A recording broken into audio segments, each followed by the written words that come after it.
বক্তব্য রাখার জন্য অনুরোধ জানাচ্ছি দেবুটিয়া ইউনিয়ন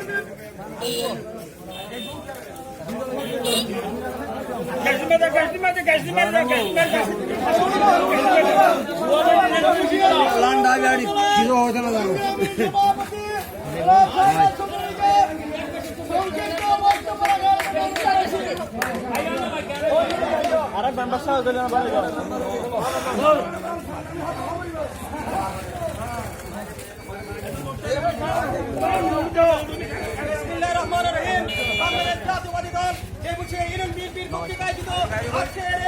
আমাদের প্রাণ প্রিয় নেতা সদস্য ভাইয়ের বিরুদ্ধে কটূক্তি করেছেন নাসির পাটোয়ারির বিরুদ্ধে তীব্র নিন্দা প্রতিবাদ জানাচ্ছি। নাসির পাটোয়ারি আমাদের প্রাণ প্রিয় নেতার বিরুদ্ধে মিথ্যা এবং কুকীর্তি করার প্রতিবাদে আজ এখানে উপস্থিত হয়েছি। আমরা বলতে চাই এনসিপি হচ্ছে নাবালক পার্টি।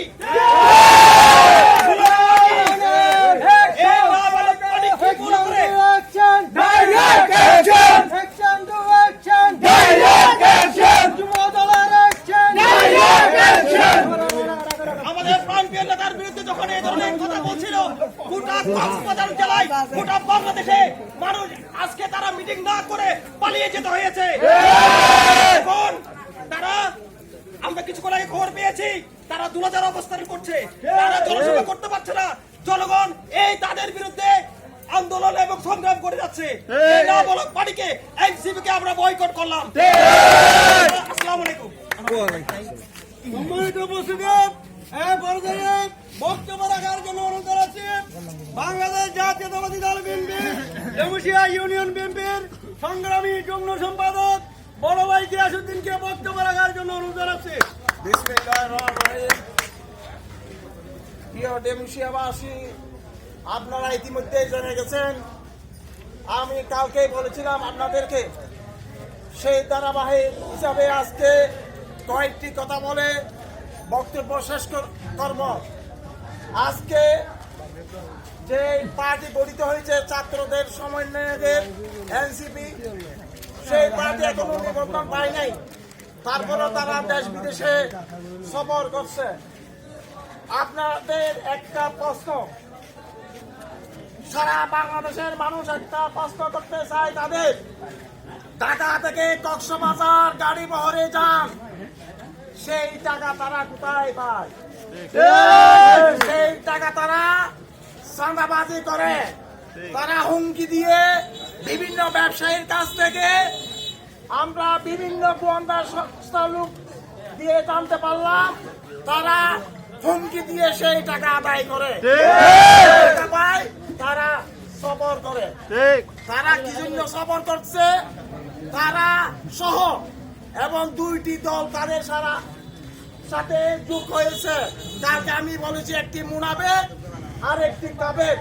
তারা চায় এই ছাত্রদের নাবালক ছেলেদেরকে দিয়ে সারা বাংলাদেশে একটা অকার্যকর রাষ্ট্র হিসাবে করে দিতে পারে, তাহলে এই দেশে আর নির্বাচন হবে না। নির্বাচন যদি না হয় বিএনপি ক্ষমতা আসতে পারবে না। কে আসতে পারবে?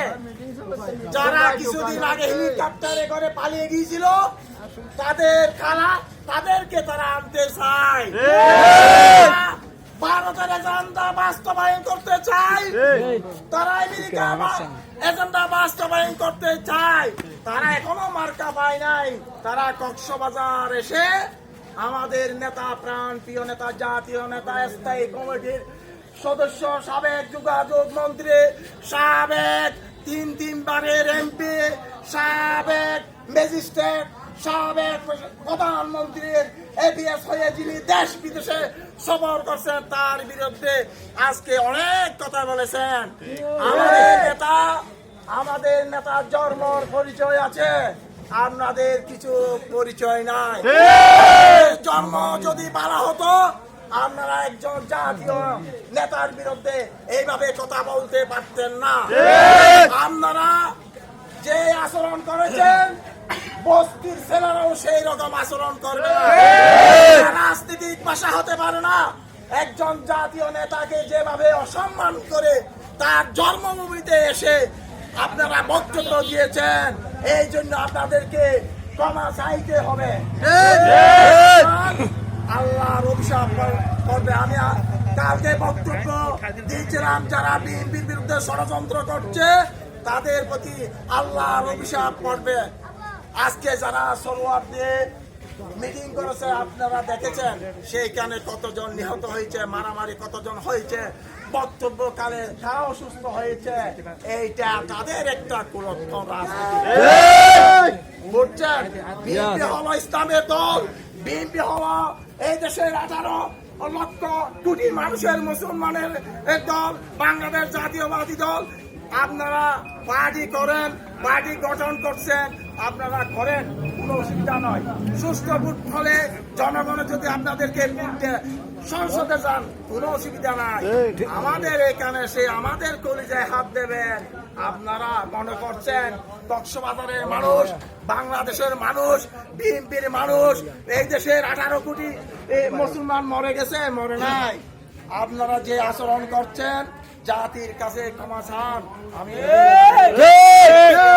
ডেমুশিয়া ইউনিয়ন বিএনপির পক্ষ থেকে, মাতামরি ইউনিয়ন বিএনপির পক্ষ থেকে আপনাদেরকে শেষবারের মতো বলছি, আপনারা যদি শিক্ষিত মানুষের পরিবারের লোক হয়ে থাকেন, আপনারা যদি শিক্ষিত হয়ে থাকেন, ঢাকা গিয়ে সাংবাদিক সম্মেলন করে আমাদের কাছে নেতার বিরুদ্ধে যে আচরণ করেছেন মাফ চান, নইলে আপনাদের ক্ষমা নাই। আপনারা যে যেখানে থাকুন না কেন, আপনাদেরকে একদিন না একদিন খুঁজে খুঁজে বের করবে। এই নাম সালাউদ্দিন, এই নাম এই নাম তারেক রহমান। আসসালামু আলাইকুম। বাংলাদেশ জিন্দাবাদ।